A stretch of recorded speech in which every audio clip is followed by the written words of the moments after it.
Well, hi. Thanks for talking to me. I appreciate it. I know you won't remember. I went and I dug this out. I met you like 19 years ago at GateCon. Wow, look at that picture, Jamie. It's That's so old. I know amazing.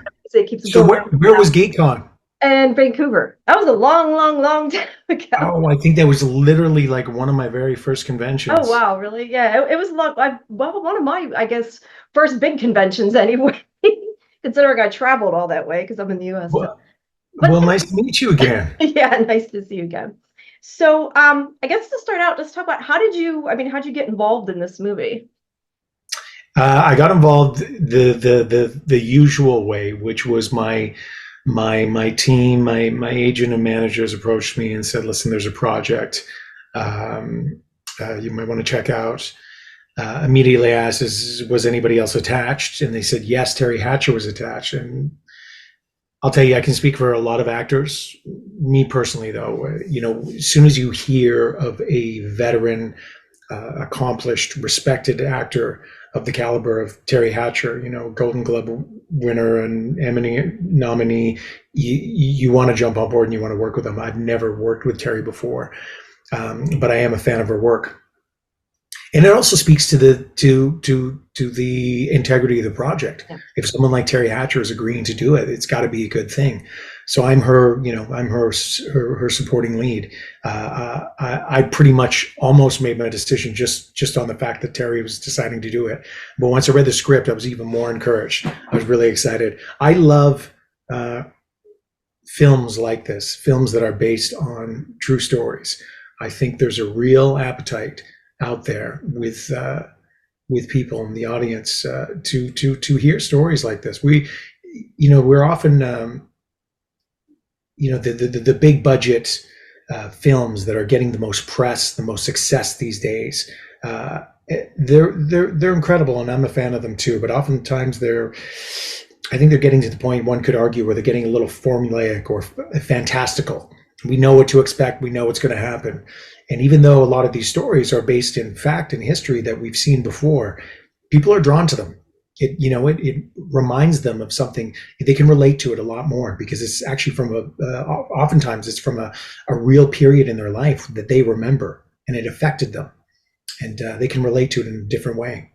That was going to be my next question. Had you heard anything about this story before? I don't know. I mean, if you were probably pretty young when it happened. I'm not sure exactly what year it was, but did you know anything about it? So it's funny. I didn't really know anything about it. At least I didn't think I did. And then when I started doing my research, I read this incredible article by Corey Meads called "The Poet," which is an extensive article specifically on the Ruth Finley story. Started doing more press. Saw the interview of Ruth Finley on the Oprah Winfrey show, and you realize how significant of an event her story was at the time. While I was filming it, though, I'll tell you, not to get off track, but I feel like it's kind of within the question. I was born in the 70s. I was born in 75. I don't think in my 20 plus year professional career I've ever felt so at home in wardrobe and clothes and period. I was doing the little extras by listening to music from the 70s. The clothes felt so comfortable. It brought me back. I felt like I understood and I remembered that era, even though I was doing specific research to remember what it was like, the viewpoints, the press at the time, the general outlooks of the world during that time. What were some of the sort of pressing geopolitical events? What was going on at that time? And specifically in Wichita at this time, this community was gripped by the fact that there was a serial killer killing women, seemingly randomly and doing home invasions. So you can imagine the stress and the duress of that period, specifically in this community, and how terrifying that was for everyone involved. Now you said I don't know. Was there interviews of your character as well, in his real version as well that you got to watch beforehand, or just of Ruth?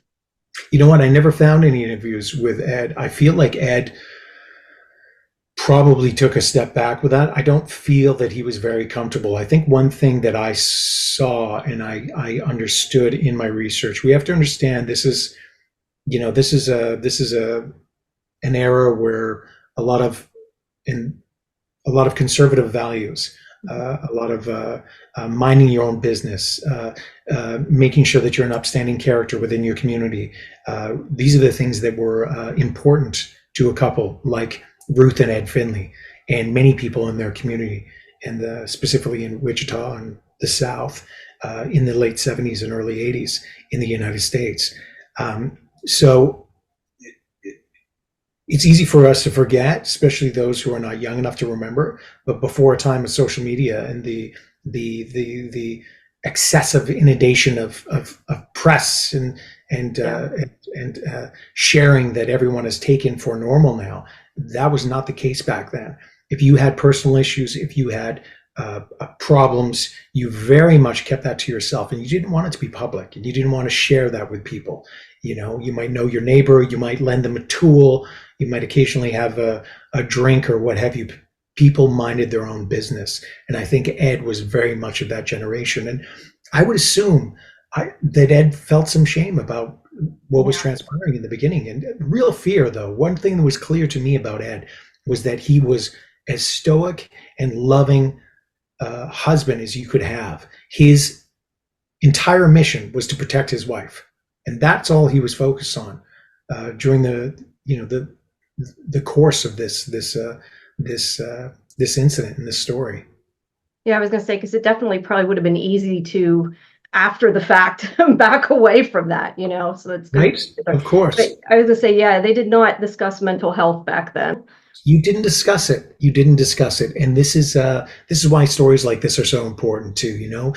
Just going back to my previous point, because of that stigma, and we're old enough to remember, even as we, Yeah. we were kids, you didn't talk openly about mental health, and if you did, it was oftentimes in a derogatory way, and people looked down on it or what have you. I really celebrate the fact that. There's so much discussion about it now, depression and all types of mental health. This is really important because we've got a massive crisis on our hands, in the Western world with depression levels and suicide levels. And the irony being is it's in large part due to social media. And yet we just keep letting it grow. We keep letting our children access it, and it's to their detriment. And it's extremely dangerous. And conversely, like back at that time, you just didn't talk about Yeah. it, but you also had really damaging results as a result of not being openly discussing it, and not being judged and criticized for being honest about having these issues. You think about how many people who've suffered by themselves. I've suffered depression. There's a misconception out there that as actors, we're immune to this stuff, or we're living this amazing life. It's a very challenging career at times. It's beautiful and incredible when things are good and we're working, but it's very trying at times. It's not consistent, and it can be a lot of pressure, and there's a lot of stress involved. And I've seen it in my own family. I've seen it with dear friends. I know people, unfortunately, who've taken their own lives. Mental health issues and depression issues are something we need to talk about, and we need to address. There's a real crisis, as I mentioned before. We have, incredibly high suicide levels with a lot of minority groups, specifically Indigenous, and unfortunately, the numbers with veterans is through the roof, Yeah. and that is an absolute crisis that we have to address. So, any conversations, any projects like this that openly touch on these areas, it's I would argue that it's really helping. It's helping these it's helping open up the discussion on these important issues. Yeah, you definitely see it more in TV and in movies now. So playing a real person, now, obviously he had already passed, so you didn't, get to talk to him or anything. But do you approach it different or worry like what the family might think or anything like that? I guess in this case, the story was really about her more so than him, so maybe you wouldn't. But I was just curious. And do you approach it different? Is the other part of the question. Yeah, I mean, listen, if I found out, we were doing, I had enough notice with this project that I found out that we were taking a very different take on Ed, Mhm. and maybe in a way that wasn't, you know, uh, was completely not honest and not reflective of the individual that he was, and maybe painted him in a very bad light. I might have questions. I might really try to understand why they were taking that avenue. And sometimes that's what happens in film. It's for the sake of the story. You have to take some dramatic embellishments to create a better story so that the audiences appreciate it. As far as I can understand, that's not the case. There's always twists in movies like this, but I will tell you, initially, you're going to see the fact that Ed is truly a loving and committed husband whose goal is to protect his wife. But it doesn't take very long in the film before you realize that there's truths that start coming out and information from the past that throws everything on its head, and both of their perspectives are seriously strained after that, as is their relationship. Yeah. Is there anything that you kind of had difficulty with, I guess, connecting with him in particular, or just anything in general, really, that you found difficulty with? Yeah. So I'll tell you, Jamie, like as an actor, one of the first tasks of ours, at least in my process, and I take from many different schools, as I would say most actors do. You find what works for the character and for that story. So for him, right away, I read the script and I actually connected to him, and I thought right away I could feel there were many aspects of his character that reminded me very much of my own grandfather, my father's father, and my grandfather was a RAF pilot, a decorated one. He survived a World War, was able to immigrate to Canada with his family. But him and my grandmother survived a World War, and you can imagine what a traumatic event that was for anyone who survived that. And it's different, but it's similar. It speaks to that generation.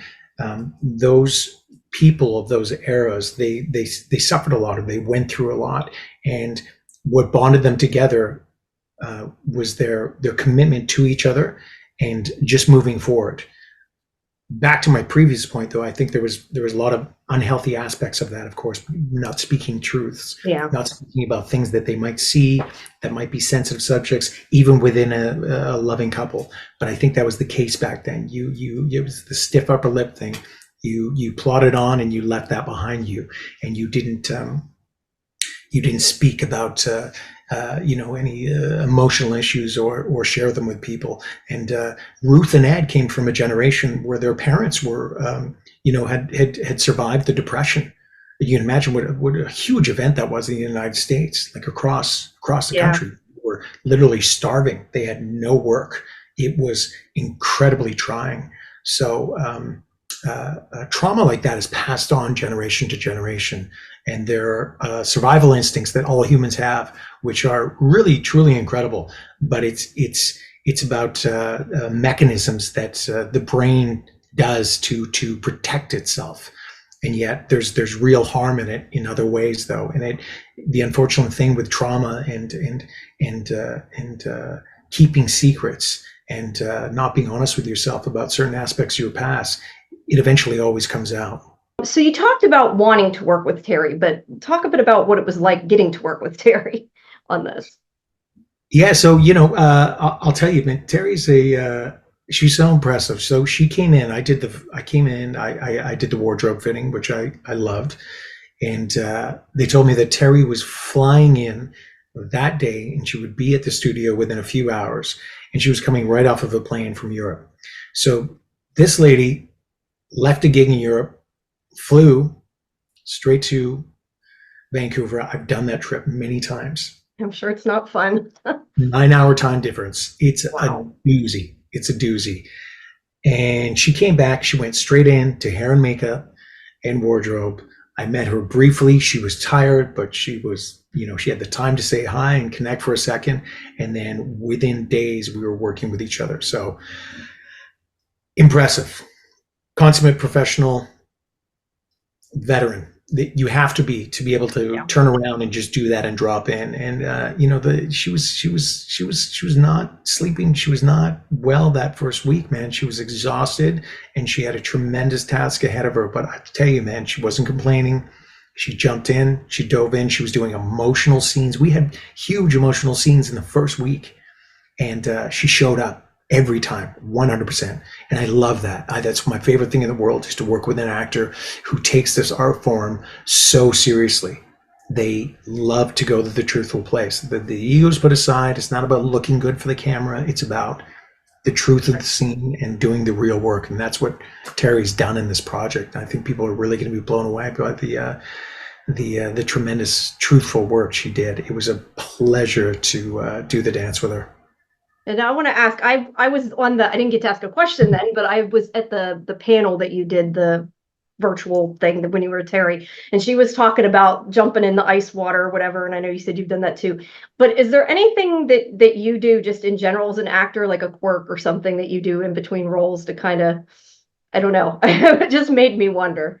Something that you so something in between roles to just something you do to get into the role, because I remember she was saying that she would jump into the ice bath or whatever. And she said so what do you do to kind of either let go or to get back into it? What's something you do? Interesting. I mean, I'll tell you, it really depends on what the role is. If it's very different and it's something I need to connect to, I always try and find something that the character does or is passionate about, or I think they do, or they're passionate about, whether it be a vice or a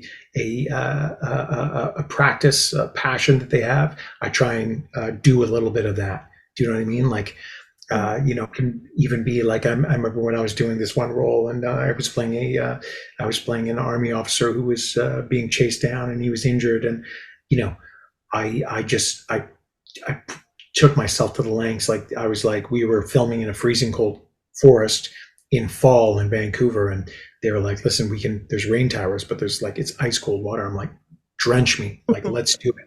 In between scenes, I was doing wind sprints. You just do whatever you can to get you in the moment, so that truly when I was doing the scene, I literally was exhausted. I was gasping for air. That was back when I was experimenting with the whole method thing. But we do all these techniques.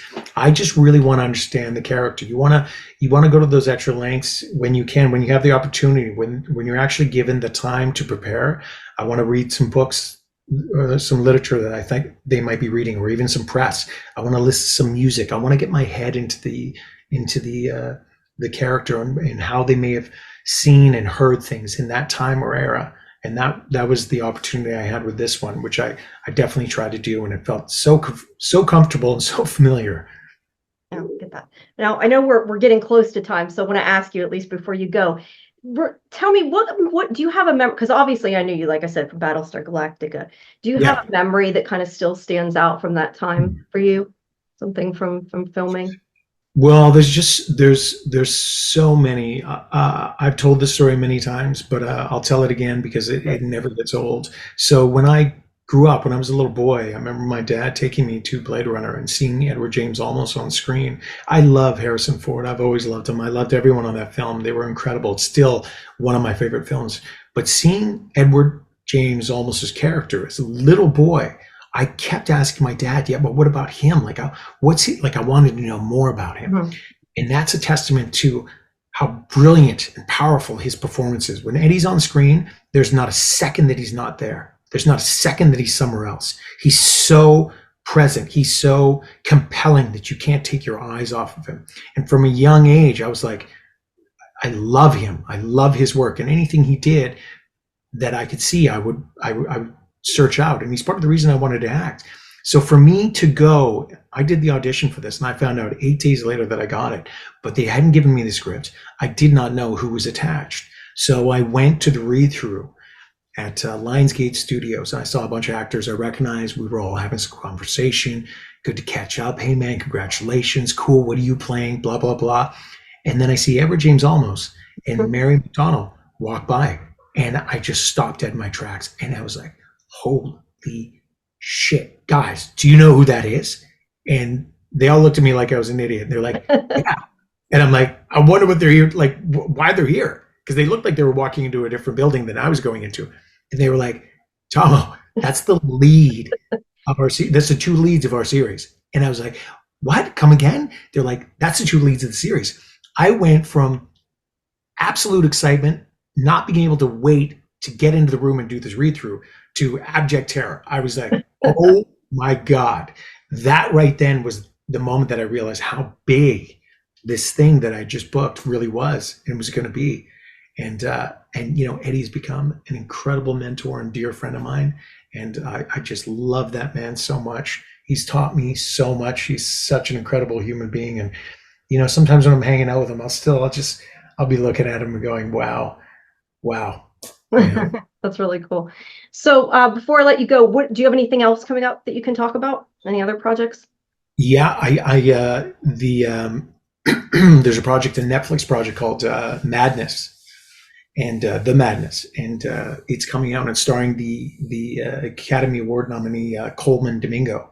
Oh. Coleman is incredible. I'm so grateful and so blessed to have been able to share a bit of the screen with him. And that project is just they're doing the finishing touches on it now. I was just doing some sound work yesterday, and I've got a little more to do today. But that's coming out soon, so definitely look for that. It's a Netflix project. It's fantastic. It's going to be amazing. Coleman will knock it out of the park because that's what he does. Yeah. Anything else? That's the focus right now. Oftentimes I do these things, and then afterwards I'm like, you idiot, you completely forgot to mention this. But those are the two things coming out right now that I'm focusing on. It's all about the Ruth Finley story. All right, fair enough. All right, well, thank you for your time. I appreciate it. I know we've gone over, so thank you. It's been more than 20 minutes. Hey, it's all good. Jimmy, it was an absolute pleasure. Good to talk to you again. I'm happy you're doing so well. I look forward to talking to you again. Yeah, maybe we'll talk for the Netflix show. We'll see. Yeah, sure. Reach out. Okay, girl. I will. All right. Have a good rest of your day. Thanks a lot.